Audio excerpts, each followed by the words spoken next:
Hey everybody, welcome to another episode of Daily IoT. On today's show, now that we've got the end-to-end working, I'm going to show you how you can use the code to recreate the project or recreate something similar, and build upon it in your own office, garage, basement, whatever.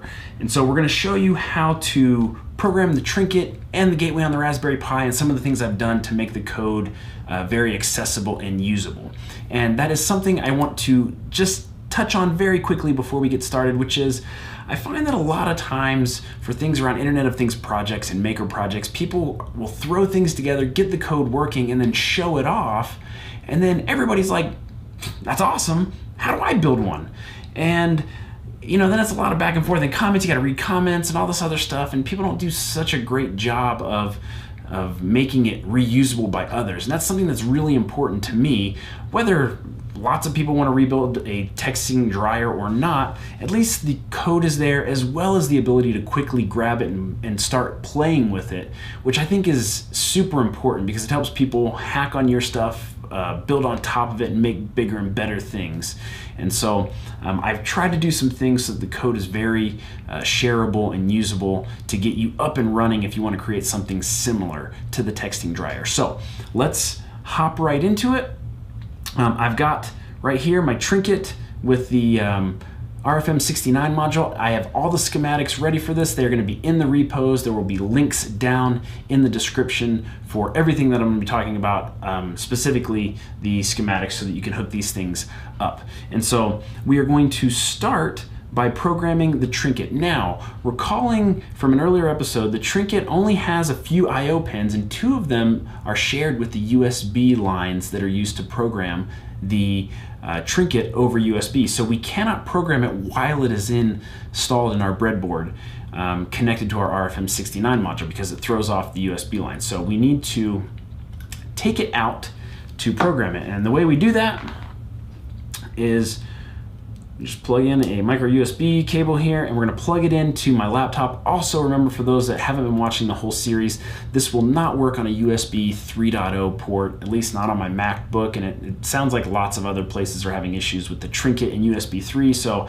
I've got a USB 2.0 hub here that I'm going to plug this in to program. When you plug it in, it will start to flash red. Let me just demonstrate. Plug it in.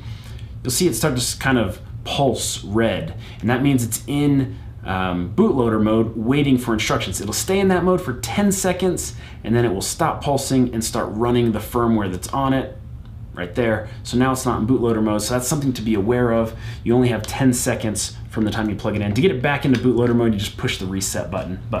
So to get this working in the Arduino IDE, I had to do a couple of tweaks. It's all outlined on Adafruit's site.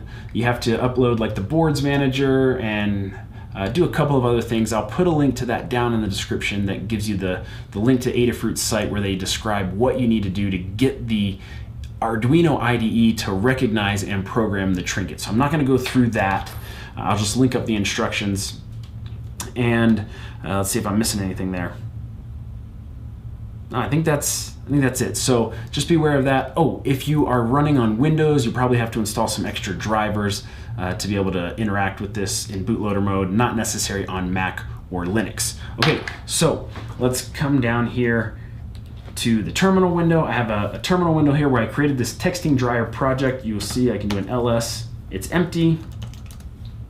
And so here is the code. I've put it up on GitHub. I have texting dryer node. And all I'm going to do is come over here and grab the URL. You'll need git for this. Git clone. I mean, I guess you don't. You could always download the zip file and extract it, but the easiest way is to just do git clone the project. It's going to grab it. We'll cd into that, and you'll see that it's very simple. It's a license file, a dryer_node.ino, and the schematic folder, and that has the both the schematic view and the breadboard layout and fritzing image so that you can see how to connect everything up. So I'm going to just go ahead and clear that, and now I'm going to hop over to the Arduino IDE. I've got the dryer node here. This is actually from an earlier thing. Let me just close that all together and reopen it from scratch. Arduino, open it up, and then I'm going to say File, Open. I'm going to head into Downloads, Texting Dryer Project, Texting Dryer Node, and open up dryer-node.ino. Now you're going to get a message that says the file dryer-node.ino needs to be inside of a sketch folder named dryer node. I forgot that that's a requirement by the Arduino IDE, so you can just say OK and it will take care of it for you. So I'm going to pull this up here and expand it out. And it's very simple. We've already gone over the code, so I'm not going to repeat that. One thing that you will see when you try to build it, you will get an error. And it just says you must define encrypt key to be a 16-byte secret string like sample encrypt key. And so what I wanted to do just for some security is not just preset what the encryption key is. And so I have it commented out so that you'll get that error message. I'm going to uncomment that, and then you can change this to be any 16-character string that you want to encrypt your messages between the RFM69 modules. And I'm just going to leave it as sample encrypt key. And now if I build it, you'll see everything will build just fine, and we're using 67% of program storage space. So pretty good. We've got a little bit of extra room available. All right, that's it. I'm going to take my Trinket and I'm going to plug it in. Now, before I do that, I'm getting ahead of myself. We need to come up here into the sketch menu, and we need to change, the tools menu, and we've got the board. We need to make sure that the board is set to Adafruit Trinket 8 megahertz. Now all these Adafruit boards will appear after you have configured the Arduino IDE per the instructions from Adafruit's website. And so we want the 8 megahertz version of the Trinket, not 16. Our 3.3 volt does not support the 16 megahertz configuration as far as I understand. The other thing that we need to change is the programmer under the tools menu. It's going to default to AVR ISP. We want it to be USB Tiny ISP. And so once this thing goes into bootloader mode, we need to program it, and we want to upload using the programmer. So you can either do that from the sketch menu here, going sketch, upload using programmer, or you'll see that there is a shortcut on the Mac. It is Shift Command U, and that's what I like to use because it saves me some time. So what I'm going to do is I'm going to plug in my Trinket. It will go into flashing bootloader mode. And if it doesn't, like in this case, it did not go into bootloader mode. I'm not sure, it does that sometimes. I'll just hit the reset button, and there it goes. It's breathing red now. I'm going to do Command Shift U, compiling, uploading, and done uploading. That's it. That's all we do. We're going to unplug the Trinket now, and it's ready to go back into our breadboard. So I'm going to stick it back in here, and now this thing's ready. I'm going to plug it into my AC to DC converter over here so that it's ready to just be flipped on and send that message over the RFM69 link. So let me go plug this in really quick. Okay, now that the Trinket is ready to go, we need the other end of this, the other part of the equation, which is the Raspberry Pi. Now, we're going to do this from scratch. I have a micro SD card here that has the latest and greatest Raspbian Stretch Lite image on it. And so I used etcher.io to get the image on here. You can download the image from the Raspberry Pi website. I will put, again, the description is going to be chock full of links to how to get to all this stuff. So right now this is a bare SD card. It's never been put into the Pi and loaded. One thing I need to do that will save me some time is I'm going to put it into this adapter, put it back into my Mac, because we need to make a couple of very quick changes. When you put the SD card in, it's going to bring it up as the boot partition here, and there's a couple of things that we need to do. First of all, we have this config.txt. Now, I'm going to talk about Docker here in a minute because that is what I decided to go with for configuring this and making it super easy for you to get started. And so our entire gateway is going to run inside of a Docker container. but it needs access to SPI. And so while you have to configure the container to use SPI, the raw image also needs to have SPI enabled. And so we can do that through raspi config from the command line terminal, or we can also just set it up right now before we even stick the SD card inside of the Raspberry Pi by making a very small change to the config.txt file. So let's go ahead and open up config.txt.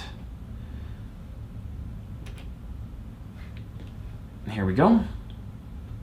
And we're going to come down to the very bottom, and we're going to enable with a dt param SPI. So we're going to say dt param equals SPI equals on. And what that will do is make it so that SPI is enabled out of the box on our Raspbian image when the Pi boots up. So I'm going to go ahead and save that and close it.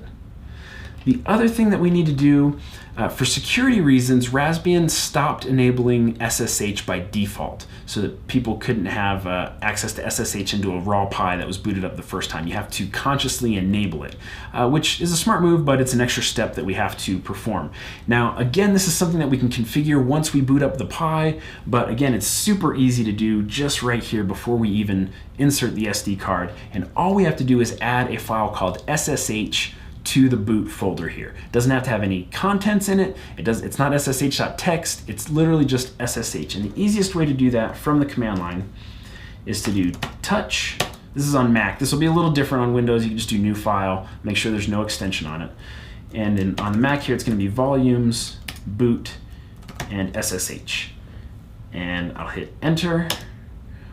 And now if I come back over here, you'll see that I now have this SSH file, 0 bytes. That's all we need to do. And so we can go ahead and eject the boot disk, the SD card.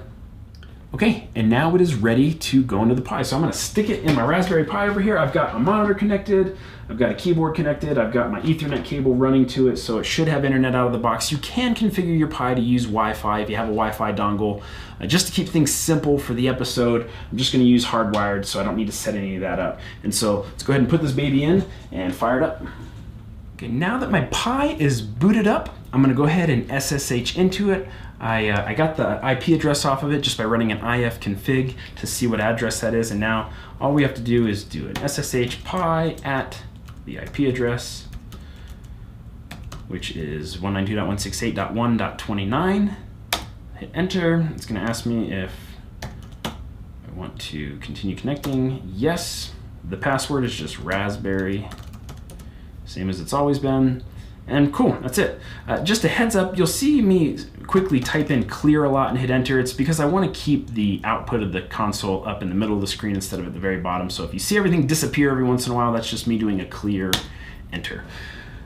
All right, we've got our Raspberry Pi up and running, clean, fresh image, and we want to turn it into the gateway for our texting dryer. Now, normally what I would have to do at this point is have a list of instructions of all of the packages that you have to install. You have to do an apt-get update, upgrade on the image to make sure you have all the latest packages. Then you're going to install Python and pip and sometimes Git. I believe the image has it by default now. And a bunch of other things to get everything configured to be in a state that it's ready to run the gateway code that we've written in Python. But what I decided to do was use Docker instead. And what you can do with Docker, I just started playing with it on Friday, and it is amazing, is you can create these images. And so I went from 0 Docker experience Friday afternoon to Saturday having created my first Docker images and uploaded them to Docker Hub so that other people can download them. And so we are going to use one of those images that I created, which actually already has all the source code in it so that all we have to do is run it. And so let me show you how this works. For this to work, I just explained how the general concept works, but you have to have Docker installed. So now the setup, instead of installing a lot of packages, is just install Docker. And it's really quite easy on the Raspberry Pi. All we have to do is take this curl command that we get off of the internet, and we paste it in, and we say enter. And we let the Docker install script execute. I'm not going to make you watch that. It will take about 3 minutes, depending on how fast your internet connection is for downloading things. And then you will have Docker installed. So we'll let that run, and we'll come back in just a few minutes. All right, now that Docker is installed, I'm gonna do my clear here. Now that Docker's installed, we want to set it up to be we don't want to have to manually run it every time the Pi turns on. So we're gonna go ahead and make it start up every time the Pi is booted by default. And to do that, we'll just do sudo systemctl enable Docker. And that will cause it to start up every time the Pi starts up. And the other thing, so now that we've configured it that way, we need to actually start it. So we'll do sudo systemctl start Docker. At this point, Docker is running on your Raspberry Pi. That's simple. Run the curl command, enable it to start up every time the Pi boots up, and we're ready to go. The last thing that we need to do is add a user so that we can interact with the Docker command. And to do that, we're just going to do a sudo usermod -a little a capital G Docker Pi. Okay, now we need to log out and log back in for that user, added the group add on that user to take effect. So I'm gonna go ahead and hit exit. I'm gonna lose my connection, and then I'm just gonna SSH right back in.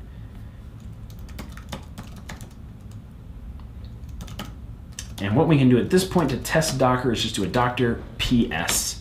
And beautiful, Docker up and running, working like a champ. You don't see anything on the output here because we have no Docker containers running. So that is our next step.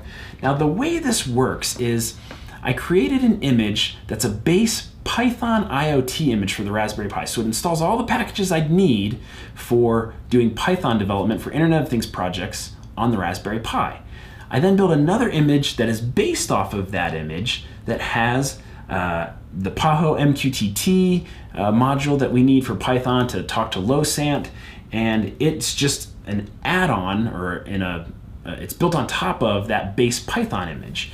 And what we can do is pull that image down from Docker Hub with the link that I'm going to show here in a second, and then we just run it as a container. And what that means is it's running in its own isolated environment on the Raspberry Pi. It doesn't matter how anything else is configured on the Raspberry Pi, as long as we have access to that raw SPI that it's enabled, that we enabled earlier, we should be good to go. So we don't, the beautiful thing about Docker is that we don't have to worry about how people have things configured, or if they have the right packages or the right version of Python or this and that, whatever. All of it's running inside of the container that I've pre-configured. And as long as you have Docker running, you're getting exactly everything you need to run the gateway software. So let me show you how we do this. It's very simple. The first step is simply pulling down the image. And so we're going to say Docker pull, and this is the link on Docker Hub. I've got this texting dryer gateway, so we just do Docker pull maker crew / texting dryer gateway, and then the tag that we want to pull is latest. I only have a single tag at this point, latest, because there's only one image up there. And so I'm going to say Docker pull the path of the image I want to pull, and just hit enter, and then let this thing do its work. It's going to pull down all those images. It's about 300 megs, which, you know, it's a little large, but I feel like the savings, the configuration, and walking through the steps of configuring the environment is well worth the download size, especially given internet speeds in these days and age. So we're gonna go ahead and let that download and extract and come back. It should take, again, depending on your internet speed, maybe 3 to 5 minutes tops. All right, the Docker pull is complete. Go ahead and clear. And now to confirm that we have the image, we can run Docker images, and you'll see that I have the texting dryer gateway. It's 325 megs, and it's on the latest tag, exactly what we were looking for. And we're almost ready to run this inside of a container. We have one last configuration step to go through. And that's, if you recall, when we set up the Trinket, we have that encryption key. Well, because you can change that, I didn't want to hard code it in the gateway firmware. And on top of that, we have LowSANT running up in the cloud. You've got your own specific device ID and your secret token and your access key and token. And so those are all configuration options that I didn't want to hard code in the gateway, because then it's worthless to other people. It only works for me. And so to do that, Docker has this really cool concept of injecting environment variables into the container. And there's a lot of ways that you can do that, but the one I've chosen is just to use the environment list file.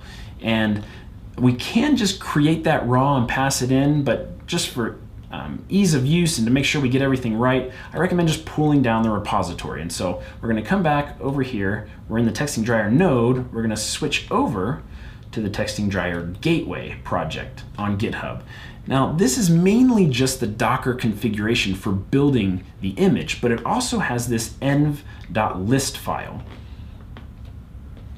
And so what we're going to do is we're just going to grab the repo and we're going to clone it onto our Pi. Git clone.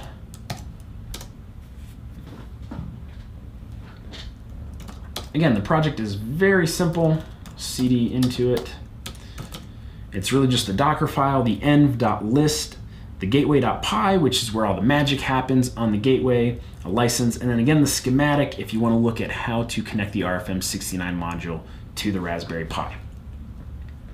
So we're just going to use nano to edit env.list.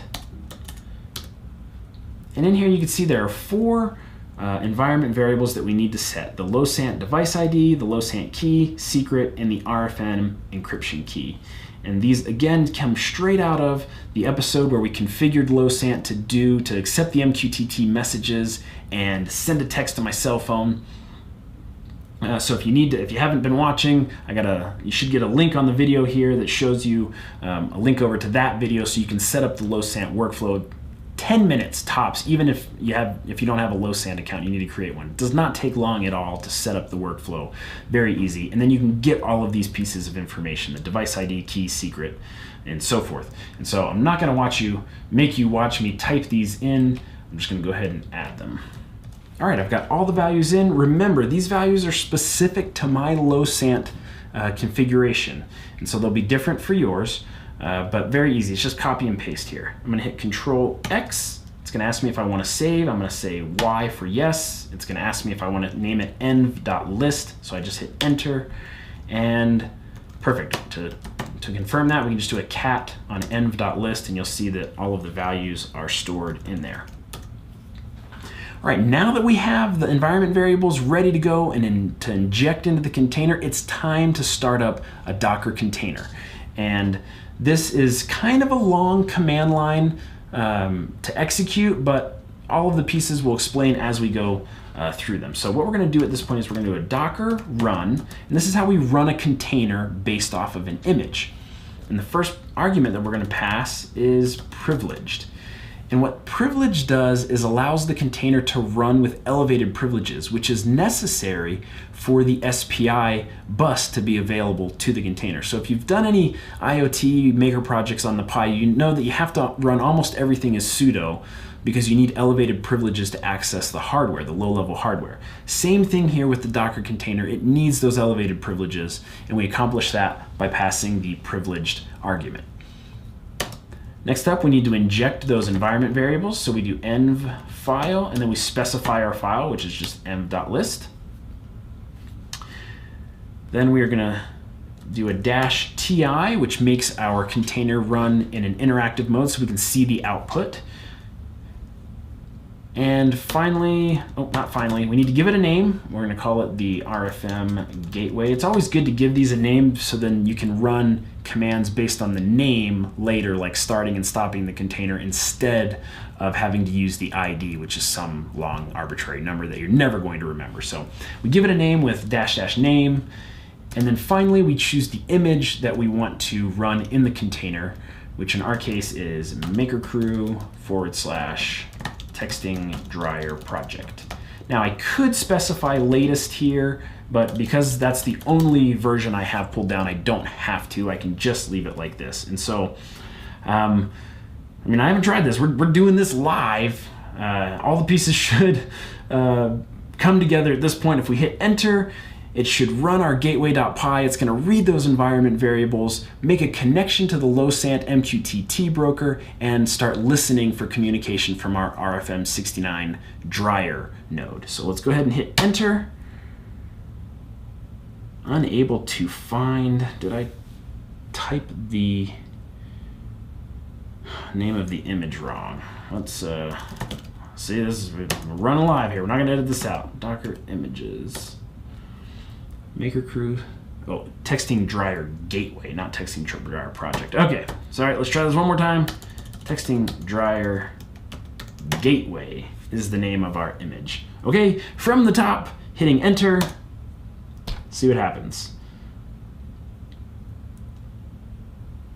Environment variable not found, low-sant device ID. Okay, so this is code that I have running in my gateway.py, which is making sure that those environment variables exist. And so they should exist at this point. So why are we not getting them out of env.list? This is raw. This is why I don't have time to edit out and redo these things. I'm a dummy. Again, if we look at the output here, I just catted the env.list. You can see that all of the lines are still commented out. So let's just go ahead, back up, and nano env.list. Very important that after you put in these values, you uncomment them. So there we go. Now let's go ahead and exit out, save. All right. What do they say? Third time's a charm? I sure hope so. All right, we're gonna hit enter here, and we should get a connection. Connected with result code 0. Okay, so that is output from our Python code that says I have connected to the low-sant MQTT broker, and I'm now listening for messages from the dryer node. So this is great. Now all we should have to do at this point is flip the AC to DC converter on over here, and we should get a message from that RFM69 to this one sitting over here, and I should get a text on my phone. So see what happens. Flip it on. Okay, we'll look at the output here. Oh, we got a topic. That means it's gone up to the low-sant broker. And I just got the text. Your dryer has finished. I didn't get to hear the satisfying ding because I have do not disturb mode turned on. But sure enough, we got to open it here. Proof. Picture, it didn't happen, right? Right there. Dryer has finished. All right. How awesome is that? Like, I mean, maybe it's not super exciting to you, but that is really exciting to me as someone who likes to recreate other people's projects. Sometimes it's always a huge hassle, but in this case, it's really, when you're not a dummy and you actually uncomment the lines in the environment file, it's really just a matter of making sure SPI is enabled on your Raspberry Pi image. And so you don't need to do a new image for this. If you already have a Raspberry Pi, just make sure SPI is enabled. Install Docker so it's running. We do a Docker pull to grab the image from my Docker hub and edit the environment file. And then we do a Docker run to create a new container. And so now this is running with our code as the gateway, and that's it. I didn't have to do anything else. I didn't have to install packages or do any other configuration, and that's it. It's working. I mean, you just saw it. And so that to me is pretty cool and exciting. So if you want to recreate the project, that's how you go about it. That's how you get the Trinket set up, and that's how you get the gateway set up on the Raspberry Pi. Very cool stuff. If you have any questions about any of this or anything that we just did, hopefully there wasn't a whole lot of hand waving there. It was pretty straightforward. Please let me know down in the comments. I'm happy to help. And if you want to use this, again, you don't necessarily have to recreate a texting dryer. What this is the basic infrastructure for a Trinket RFM69 to Raspberry Pi RFM69, which then goes up into the low-sant cloud. So you could use this for anything that you want, build on top of it. So I hope that you find that helpful. Question of the day. Docker. have you ever used Docker? Had you ever heard of Docker before watching this video? And if so, what do you think about it? For me, it's my new favorite toy. I mean, this thing is just, again, having no experience on Friday to having images now that can do these things for other people within a matter of days, like that is pretty cool. And so I love it.